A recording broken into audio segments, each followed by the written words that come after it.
15장 21절로 28절 말씀 함께 봅니다. 마태복음 15장 21절로 28절 말씀. 예수께서 거기서 나가사 두로와 시돈 지방으로 들어가시니 가나안 여자 하나가 그 지경에서 나와서 소리질러 이르되 주 다윗의 자손이여 나를 불쌍히 여기소서 내 딸이 흉악하게 귀신 들렸나이다 하되 예수는 한 말씀도 대답하지 아니하시니 제자들이 와서 청하여 말하되 그 여자가 우리 뒤에서 소리를 지르오니 그를 보내소서. 예수께서 대답하여 이르시되 나는 이스라엘 집에 잃어버린 양 외에는 다른 데로 보내심을 받지 아니하였노라 하시니 여자가 와서 예수께 절하며 이르되 주여 저를 도우소서. 대답하여 이르시되 자녀의 떡을 취하여 개들에게 던짐이 마땅하지 아니하니라. 여자가 이르되 주여 올소이다마는 개들도 제 주인의 상에서 떨어지는 부스러기를 먹나이다 하니 이에 예수께서 대답하여 이르시되 여자여 내 믿음이 크도다 내 소원대로 되리라 하시니 그때부터 그의 딸이 나으니라. 아멘. 오늘은 어버이를 통해 나타나는 하나님의 사랑이란 제목으로 은혜를 나누길 원해요. 그리스도인의 영성은 인간관계를 통해서 드러납니다. 하나님과의 깊은 그런 친밀감을 누리며 하나님의 사랑 안에 거하는 사람은 반드시 자신과의 관계와 이웃과의 관계에서 화평함을 누립니다. 그러니 당연히 하나님이 우리를 통해 일할 수밖에 없겠죠. 심지어 원수도 사랑하며 넉넉한 마음으로 품을 수가 있습니다. 하지만 하나님과의 관계가 바르지 못한 사람들은 자기 자신과의 관계부터 편안하지 못해요. 자기를 그러니 미워합니다. 자기를 정죄하며 나도 내가 싫어 하며 스스로를 고통스럽게 하는 삶을 살게 되죠. 여러분, 또 이웃과의 관계에서도 여러 가지 죄악이 만들어낸 독을 막 뿜어냅니다. 상처를 주고받게 되는 거예요. 내가 편해야 이웃과의 관계도 편할 수 있는 거예요. 하나님은 내 이웃을 내 몸처럼 사랑하라 그랬잖아. 나를 사랑해야 이웃을 내 몸처럼 사랑할 수 있는 거예요. 나만 사랑하는 것은 자기애에 빠지는 것은 죄입니다. 그러나 이웃을 사랑하기 위해서 우리는 반드시 나를 사랑해야 돼. 하다못해 과실나무도 자기가 영양분을 확 흡수한 다음에 흘려보내는 거예요. 할렐루야. 사랑하는 부모와 자녀, 남편과 아내, 형제와 자매의 관계에서도 씻을 수 없는 상처를 주고받기도 합니다. 왜냐하면 하나님과의 화평이 깨어지게 되면 인간은 자기 중심적인 사람으로 돌아가기 때문이에요. 그래서 모든 것을 이기적인 본성대로 행하게 됩니다. 끊임없이 갈등과 불화를 일으키게 되죠. 오늘 우리는 모든 관계에서 화평을 누리게 하는 예수 그리스도의 십자가의 능력을 의지해서 하나님을 사랑하고 이웃을 사랑하고 모든 사람과 더불어 거룩함과 화평함을 이루는 그런 기적의 주인공이 되어야 됩니다. 히브리서 12장 14절에 보니까 모든 사람과 더불어 화평함과 거룩함을 이루라. 이것이 없이는 아무도 주를 보지 못하리라 그랬어요. 에베소 2장 14절로 16절 보니까 그는 우리의 화평이신지라 둘로 하나를 만드사 원수된 것 곧 중간에 막힌 담을 자기 육체로 허시고 법조문으로 된 계명의 율법을 폐하셨으니 이는 이 둘로 자기 안에서 한 새 사람을 지어 화평하게 하시고 또 십자가로 이 둘을 한 몸으로 하나님과 화목하게 하려 하십니다. 원수된 것을 십자가로 소멸하시고 할렐루야. 로마서 12장 18절도 할 수 있거든 너희로서는 모든 사람과 더불어 화목하라고 말했어요. 하나님 우리에게 주신 계명의 핵심은 하나님 사랑 이웃 사랑입니다. 이 땅에 오신 예수님이 우리에게 주신 새 계명도 뭐냐? 바로 사랑입니다. 요한복음 13장 34절로 35절 새 계명을 너희에게 주노니 서로 사랑하라. 내가 너희를 사랑한 것 같이 너희도 서로 사랑하라. 너희가 서로 사랑하면 이로써 모든 사람이 너희가 내 제자인 줄 알미라. 아멘. 사랑은 첫째 되는 성령의 열매며 성령의 역사를 확증하는 분명한 분별 기준입니다.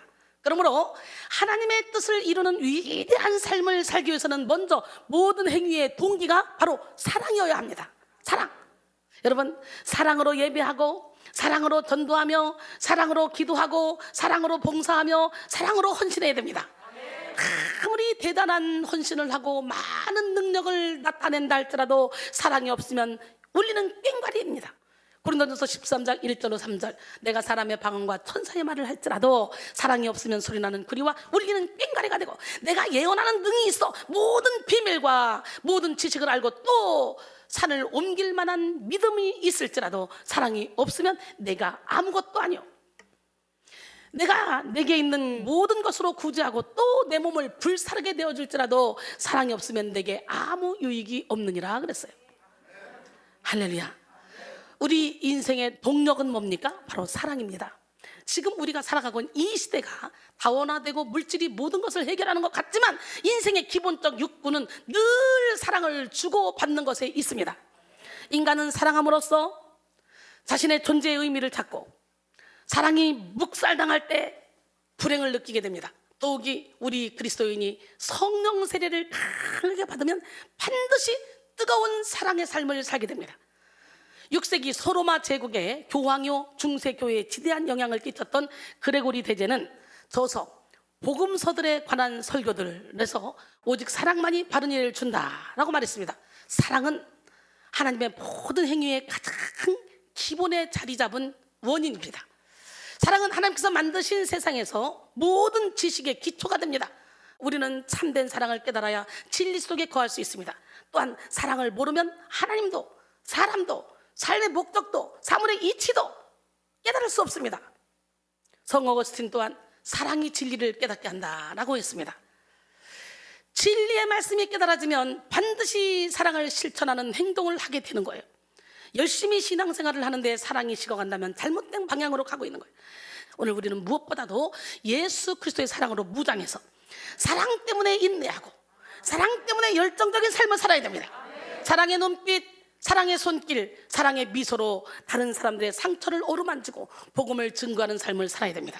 그런데 하나님의 사랑을 인간관계 속에 녹여내려면 먼저 부모님을 공경해야 돼요. 부모님이 우리 인생의 출발이자 바탕이며 하나님의 사랑이 직접적으로 나타나는 통로이기 때문입니다. 그래서 하나님은 10계명을 주실 때 첫째 계명부터 넷째 계명까지는 하나님과의 관계를 다루고요, 곧 이어서 다섯째 계명을 부모를 공경하라고 말씀하시는 거예요.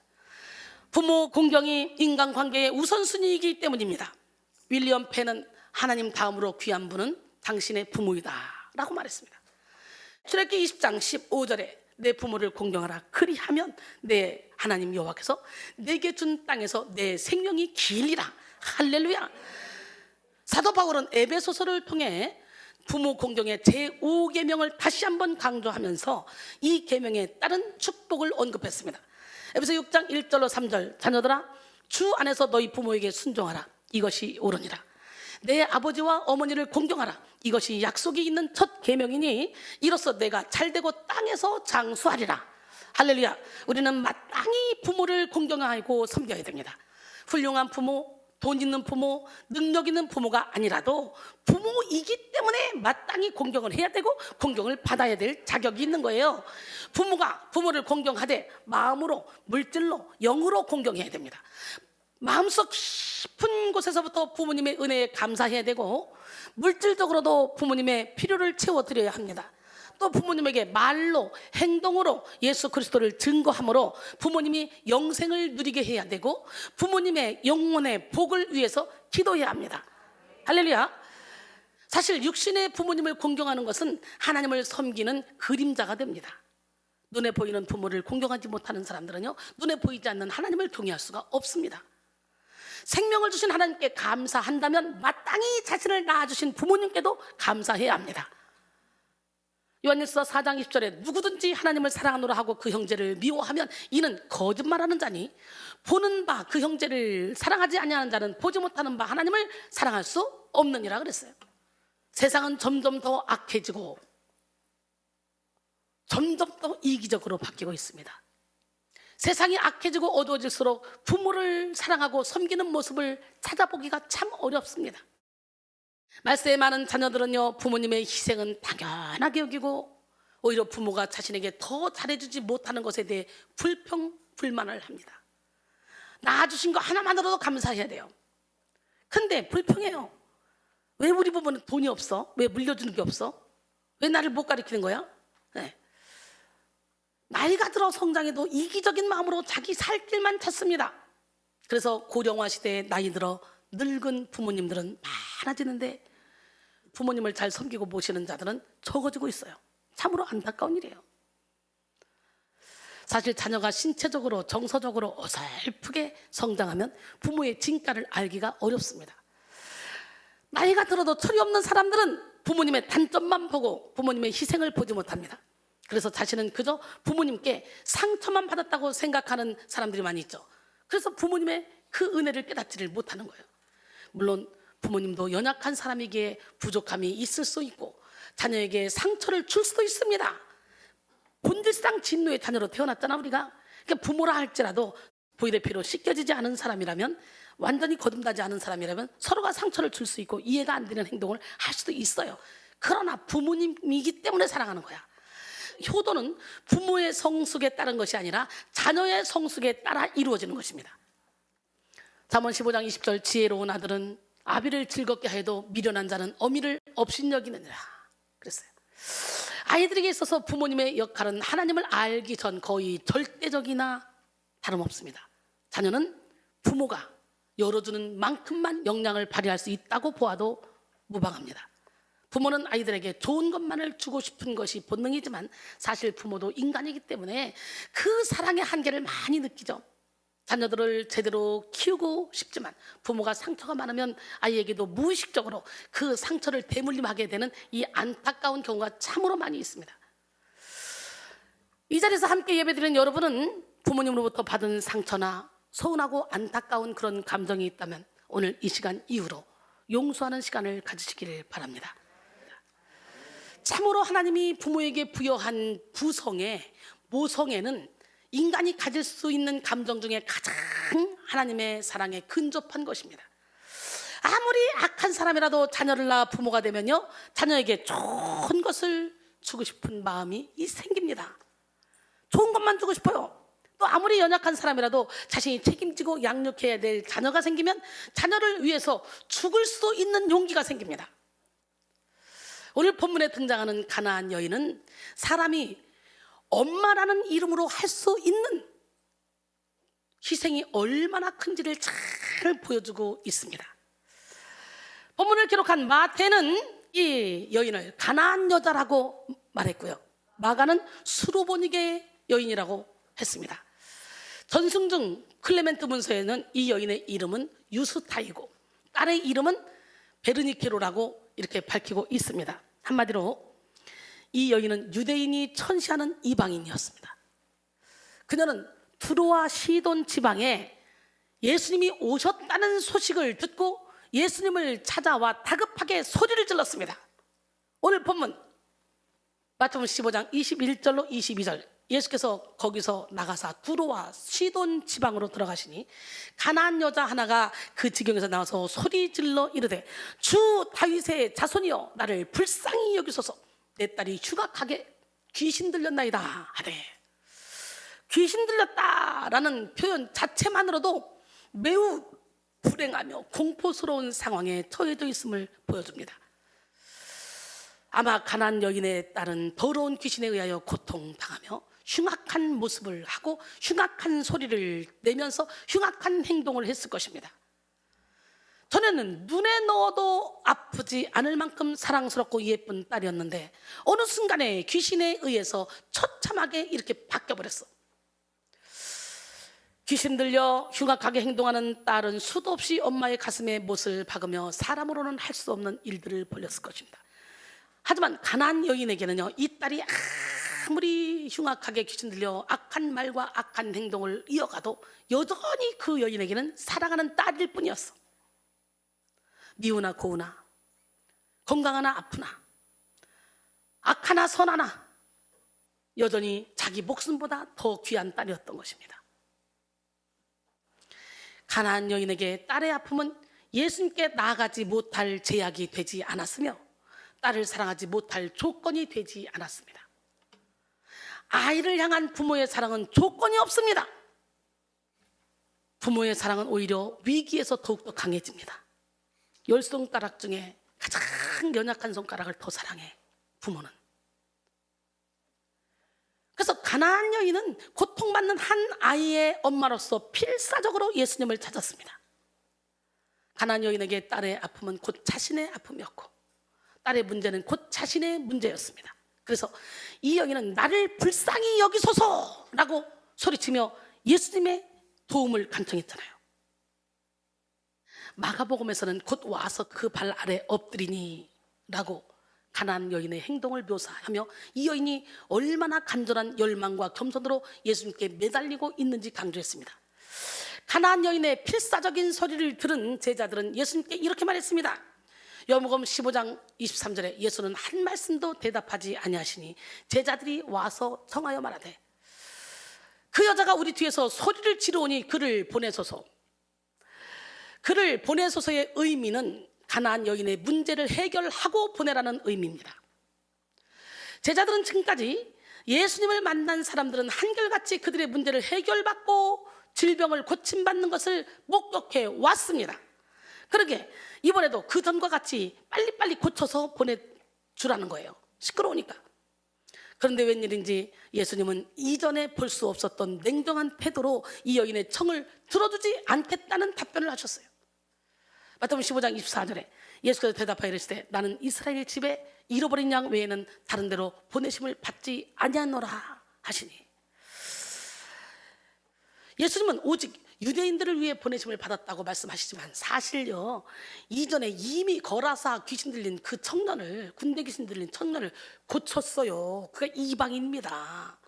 이방인을 향한 긍휼을 베푸신 적이 있었어요, 마가복음 5장에서. 그런데 지금 예수님은 간절하게 예수님께 매달리는 가나안 여인을 향해 너는 이방인이므로 치료를 기대하지 말라 라는 뉘앙스를 지금 풍기고 있습니다. 그럼에도 불구하고 가나안 여인은 예수님께 간청하기를 멈추지 않았어요. 뭐예요? 딸만 고칠 수 있다면 자존심에 뭐하고 다 헌신짝 버리듯이 버리겠다는 거야. 예수님을 다윗의 자손이라 부른 이 여인은 예수님이 유일한 메시아요 구원자임을 알았습니다. 그래서 예수님의 냉대에 낙심하는 것이 아니라 엎드려 절하며 예수님의 도우심을 간구했습니다. 마태복음 15장 25절에 여자가 와서 예수께 절하며 이르되 주여 저를 도우소서. 그러자 예수님은 더 큰 냉대로 가나안 여인의 청을 거절했습니다. 마태복음 15장 26절이죠. 대답하여 이르시되 자녀의 떡을 취하여 개들에게 던짐이 마땅하지 아니하니라. 이제 개 취급을 합니다. 그러나 가나안 여인은 흔들림 없이 예수님께 간청했습니다. 이 여인이 개 취급을 받는 무시에도 개의치 않은 것은 그녀가 엄마였기 때문에 엄마의 힘이 이렇게 큰 거예요. 사실 가나안 여인은 헬라의 시민으로 상당한 교육을 받은 사람이었습니다. 우리는 그녀가 예수님과 수준 높은 문답을 주고받는 것을 통해서 그녀의 지적 수준이 상당하다는 것을 눈치챌 수가 있습니다.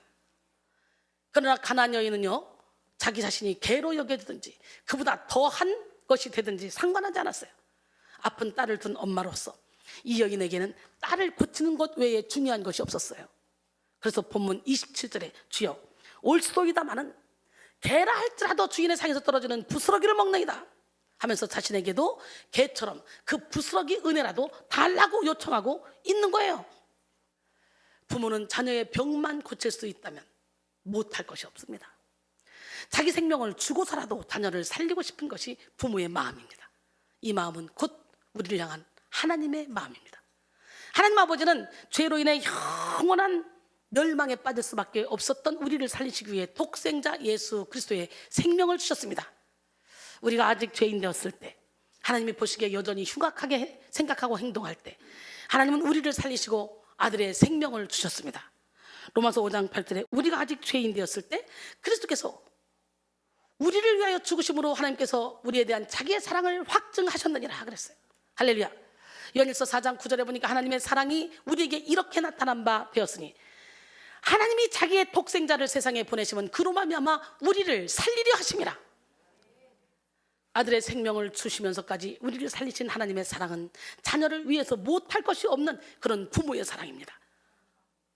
로마서 8장 32절에 자기 아들을 아끼지 아니하시고 우리 모든 사람을 위해 내주시니가 어찌 그 아들과 함께 모든 것을 우리에게 주시지 않겠느냐.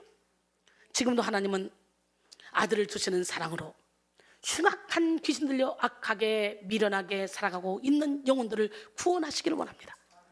이 세상에는 가나안 여인의 딸과 같이 악한 영에게 사로잡혀서 흉악한 길로 가고 있는 영혼들이 참으로 많이 있습니다.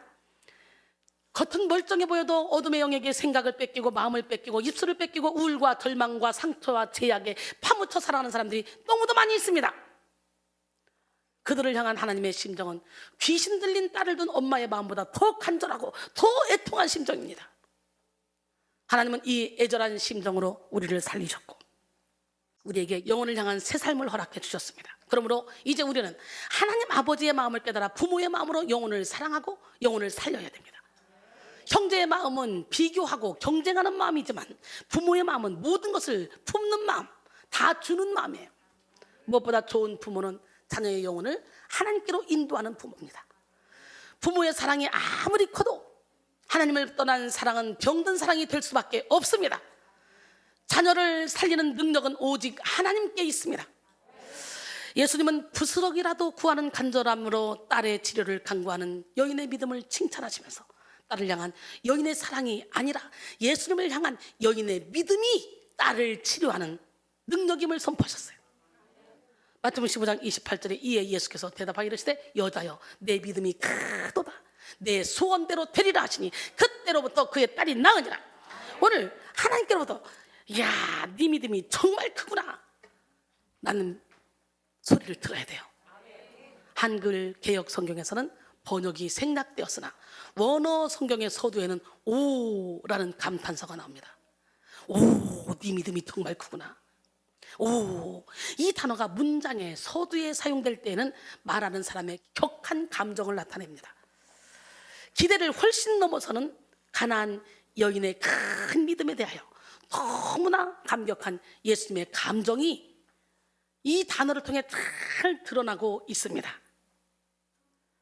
믿음이 크도다 해서 크도다로 번역된 메갈레의 원형 메가스는 영어에서 큰 혹은 100만 배를 나타내는 접두사 메가의 어원으로서 양에 있어서 많다는 것뿐만 아니라 질에 있어서도 높다는 의미를 지닙니다. 즉 예수님께서는 가나안 여인의 위대한 믿음을 칭찬하신 거예요. 모든 부모들이 자녀를 사랑하지만 모든 부모가 예수 그리스도를 믿는 믿음을 가지고 자녀를 사랑하는 것은 아닙니다. 또 모든 부모들이 자녀를 아끼지만 모든 사람이 자녀의 영적인 상태를 바라보고 그 영혼의 아픔을 주님 앞에 내어놓지는 않습니다. 오늘 우리는 자녀의 영혼을, 모든 사람의 영혼을 하나님께로 인도하는 영적인 부모가 되어야 합니다.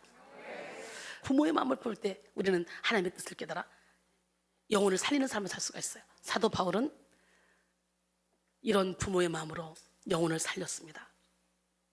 부모의 마음으로 제자를 세웠습니다. 부모의 마음으로 그들을 양육했습니다. 고린도전서 4장 14절로 16절 내가 너희를 부끄럽게 하려고 이것을 쓰는 것이 아니라 오직 너희를 내 사랑하는 자녀같이 구원하려 하는 것이라. 그리스도 안에서 1만 스승이 있으되 아버지는 많지 아니하니 그리스도 예수 안에서 내가 복음으로써 너희를 낳았습니다. 그러므로 내가 너희에게 권하노니 너희는 나를 본받는 자가 되라. 사도 바울은 나를 본받는 자가 되라는 말을 참 잘하네요. 고린도전서 11장 1절에도 내가 예수 그리스도를 본받는 자가 된 것처럼 너희는 나를 본받는 자가 되라 그랬잖아. 원래 그렇게 말할 수 있는 사람이 아니잖아요. 죄인 중에 괴수라 그랬잖아요. 탄식했잖아요. 누가 나를 이 사망 몸에서 건져내랴 하면서. 그러나 계속적으로 성화되는 과정 속에 변했어요. 우리 달라져야 돼요. 변해야 돼요. 믿음을 가진 부모의 사랑은 위대한 역사를 이루는 능력이 됩니다. 오늘 우리도 자신 속의 죄와 상처를 십자가에 못 박고 하나님이 부어주신 사랑을 활성화시켜서 자녀를 하나님이 기뻐하시는 길로 인도해야 될 줄 믿습니다. 자녀의 육신적인 삶뿐만 아니라 영적인 삶까지 돌보는 부모가 되어야 됩니다. 또한 자녀된 우리는 부모를 사랑하고 공경하고 섬겨야 됩니다. 부모를 통해 나타나는 하나님의 사랑을 깨닫고 그 사랑을 흘려보내는 저와 여러분이 되기를 원합니다. 결론적으로 사랑하는 성도 여러분, 오늘은 어버이를 통해 나타나는 하나님의 사랑이라는 제목으로 함께 은혜를 나눴습니다. 어버이는 하나님의 사랑이 나타나는 통로입니다. 어버이의 조건 없는 사랑, 끝이 없는 사랑은 우리를 향한 하나님의 사랑을 닮은 것입니다. 병든 자녀를 어떻게 해서라도 고치고 싶은 부모의 사랑은 죄를 향한 하나님의 사랑을 보여주는 것입니다. 우리는 대가를 바라지 않는 하나님의 사랑, 어버이의 사랑을 받고 지금의 삶을 살고 있습니다. 그러므로 이제 우리는 부모의 그 놀라운 사랑을 본받아야 돼요. 그래서 부모의 마음으로 영혼을 사랑하고 부모의 마음으로 영혼을 품고 부모의 마음으로 영혼을 살리는 삶을 살아야 돼요. 자녀의 영적인 상태를 살펴보고 자녀의 아픔을 하나님 앞에 내어놓을 수 있는 영적 부모가 되기를 바랍니다. 더불어 부모의 은혜에 감사하며 힘을 다해 영의 부모, 육의 부모를 공경하는 삶을 잘 사는 우리 모두가 되기를 합니다. 이 시간 여러분 모두를 통해 어버이를 통해 나타나는 하나님의 사랑을 깨닫고 그 사랑으로 부모를 공경하고 자녀를 양육하며 많은 영혼을 하나님 품으로 인도하는 삶을 사시길 원합니다. 자녀는 부모의 말을 듣는 게 아니라 부모의 뒷모습을 따라옵니다. 여러분 모두가 이웃사랑을 실천하는 기적의 주인공이 되기를 주님의 이름으로 축원합니다. 이렇게 살아간다면 하나님이 우리를 보고 얼마나 기뻐하실까. 나의 하나님 여호와가 우리 함께 찬양합니다.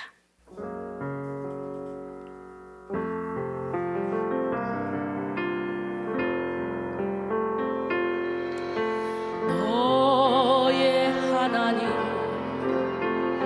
여호와가 너의 가운데 계시니 그는 구원을 베푸실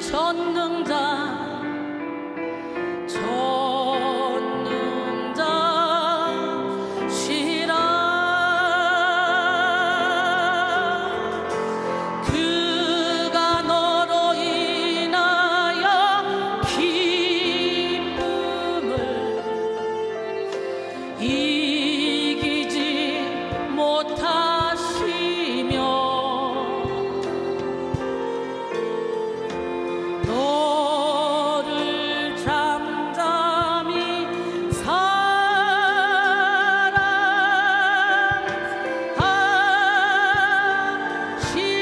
사랑하시며 즐거이 부르며 기뻐